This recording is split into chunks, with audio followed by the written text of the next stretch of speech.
देखिए, समय की भागम भाग है और जो ग्रंथ है हमारे हमारे पूजा घर में ही हम लोग उसको पढ़ सकते हैं। मगर अब नया युग शुरू हुआ है, डिजिटल युग चालू हुआ है।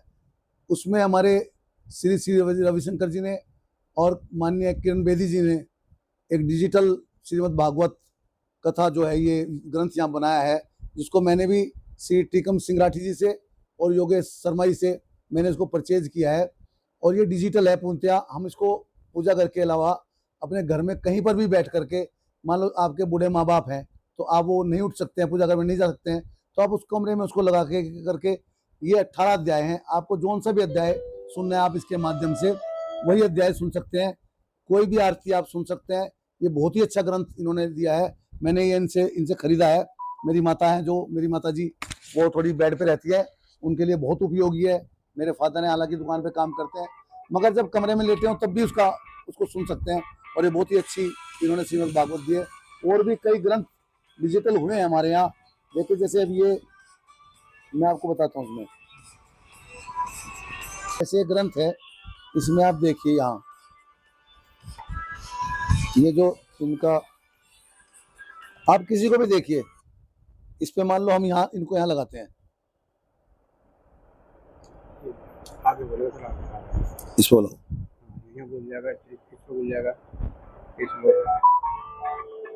अश्वत्थः सर्ववृक्षाणां देवर्षि। आप डिजिटल के माध्यम से कुछ भी इसमें अंदर सुन सकते हैं। कोई भी अध्याय, कोई आरती, भगवान कृष्ण जी ने जो अर्जुन को संदेश दिया उसका भी इसमें वर्णन है, उसको भी आप सुन सकते हैं। और कोई भी अध्याय आप सुने, एक अध्याय करीब पौन घंटे का इसके अंदर है, वो सुनने के बाद आप दूसरा अध्याय लगा सकते हैं, तीसरा लगा सकते हैं। इससे कोई भी बांसुरी की धुन है, शंख है, देखिए शंख है, इसमें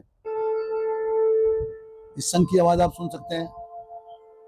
अच्छी ध्वनि अपने घर में लगा दें तो घर को ध्वनि से प्रकाशमान करेगा। ये बहुत बांसुरी है, बांसुरी भी इसमें से बोलते हैं। आप कुछ भी लगा सकते हैं, कोई भी चीज आप देखिए। ये ओम की ध्वनि है। कुछ भी लग सुन सकते हैं। बहुत सारी चीजें इसमें है, बहुत ही अध्याय इसके अंदर दिए हुए हैं,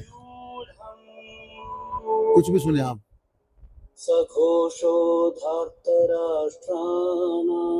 तो ये मैं तो सभी लोगों को कहूंगा इसमें कि इस श्रीमद् भागवत ग्रंथ को अवश्य खरीदें। डिजिटल अपने माँ बाप के लिए, बुजुर्गों के लिए बहुत ही उपयोगी चीज है, जो पूजा घर तक भी नहीं जा सकते, उनके लिए बहुत ही काम की है। और हमारे लिए भी है। अगर हम अपने रूम के अंदर है, हम जहाँ एक टीवी देखते हैं आज की भागम भाग के युग में, हम इसको सुनेंगे तो अपने हिंदुत्व की रक्षा हम कर सकते हैं पढ़ के। और ये करीब 15 भाषाओं में है, आप किसी भाषा में इसको सुन सकते हैं। और साथ साथ मेरा ये भी कहना है कि जो हमारे स्कूलों में बच्चों को किताबें पढ़ाई जाती हैं, एक अध्याय श्रीमद् भागवत गीता का भी उसके अंदर अवश्य होना चाहिए, जिससे कि बच्चों को भी ज्ञान इसके अंदर मिले और भाई सभी बच्चे हमारे आज की अपनी संस्कृति से जुड़ सके।